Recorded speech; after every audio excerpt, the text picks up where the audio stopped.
UFC 298 is just a couple of days away, but I wanted to come on and talk about the main event. I mean, Alexander Volkanovski versus Ilia Topuria. Everyone's excited. I gotta say, Ilia Topuria is doing a good job of kind of being this villain, very overly confident, making a documentary on his road to the championship.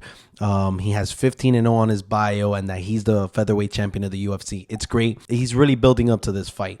And what I want to say about this fight is that I personally love both of these fighters. I think they're both very skilled, but I think we're giving someone a little too much credit. And the one we're giving a lot of credit to is Ilia Topuria. Guys, he's beat Josh Emmett and Bryce Mitchell. We don't have more notable of a resume there. There's nothing else to mention. And yes, very highly skilled. I think that he has a huge future. I think he's a serious contender, but we're almost completely disrespecting Alexander Volkanovski for just putting this kid at his level. If Topuria comes in and shows that he's worthy of Alexander Volkanovski, then we start mentioning those things. But I don't think this is just some kid who's going to come in like McGregor finishing Aldo. I've seen some ridiculous videos. That's not what's going to happen here. At least that's not what I believe is going to happen. But let's break it down. And before we do, guys, be sure to subscribe. I'm the MMA Casual. I'm here for everything UFC, coming out with a lot of videos. So, tail of the tape really quick, guys. Alexander Volkanovski, 35 years old. Something that's a little worrisome for some people because he is getting in that latter end of career.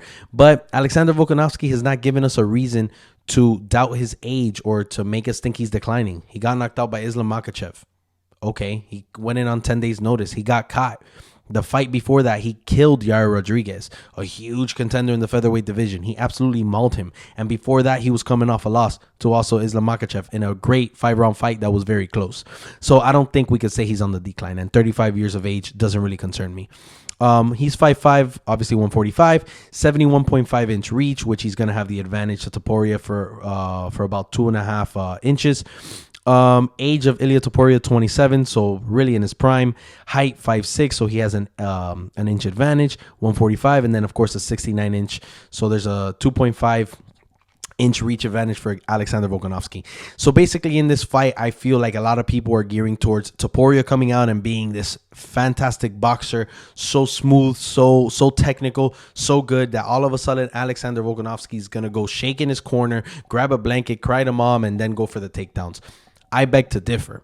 Again, I feel like Topuria has not had to deal with anyone even remotely close to Alexander Volkanovski's technical abilities and IQ in the octagon. Yeah, Josh Emmett is a good striker. We saw what he did to Bryce Mitchell. Bryce Mitchell's a great grappler. He was able to handle him and actually put him away. But that's all he's done. So moving into this fight, I think Alexander Volkanovski is actually going to shock us a little bit. I think, with his competitive edge and how hungry he is after that knockout loss, I think he's going to come out and I think he's going to try to immediately go toe-to-toe with Ilia Topuria. Of course, when I say toe-to-toe, we know Alexander Volkanovski is a very measured fighter, very safe, very fast. He's going to be coming in and out. Of course, Ilia Topuria is very fast as well and has a lot of technical ability in the boxing world, and I love his footwork, very smooth. What I think Alexander Volkanovski is going to do is he's going to apply the pressure just like Ilia is going to, but I think Alexander Volkanovski is going to try to take away this guy's legs immediately. I think it's going to be high pressure, a lot of calf kicks, and Ilia Topuria is going to have to find a way around it. He's not going to let him get comfortable striking, and of course, if we go to the ground, Ilia Topuria is a black belt, but you're in Alexander Volkanovski's world as well. Very powerful, very durable, and great cardio. Also to mention, Ilia Topuria has had one 5-round fight. It was his last one. I think it's notable to mention that he had no problems with his cardio. In my opinion, I think we're going the distance here. I think Volk is going to be winning 3 or 4 rounds of this fight, ultimately retaining his belt and cementing that GOAT status by taking out this young, undefeated contender.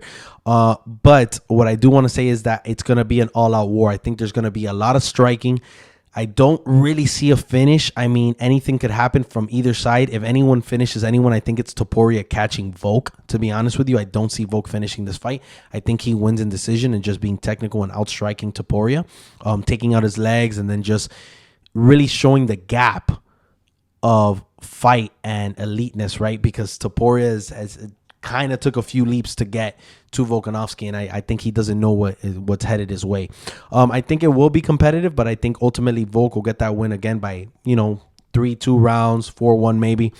But I really do think that Alexander Volkanovski has not proven to us that he will be bested by anyone in striking, with anyone in how technical he is in striking, in grappling, in his takedowns, anything. So I really do think that Alexander Volkanovski deserves the benefit of the doubt, and I think he's going to go in there, and I think he finishes Topuria. Am I a little nervous? Certainly. It's Alexander Volkanovski coming off a knockout loss, which is another concern for people. But do I think he gets it done? Absolutely. Let me know what you think below, guys. Be sure to subscribe. I'm the MMA Casual, and I'm not going anywhere.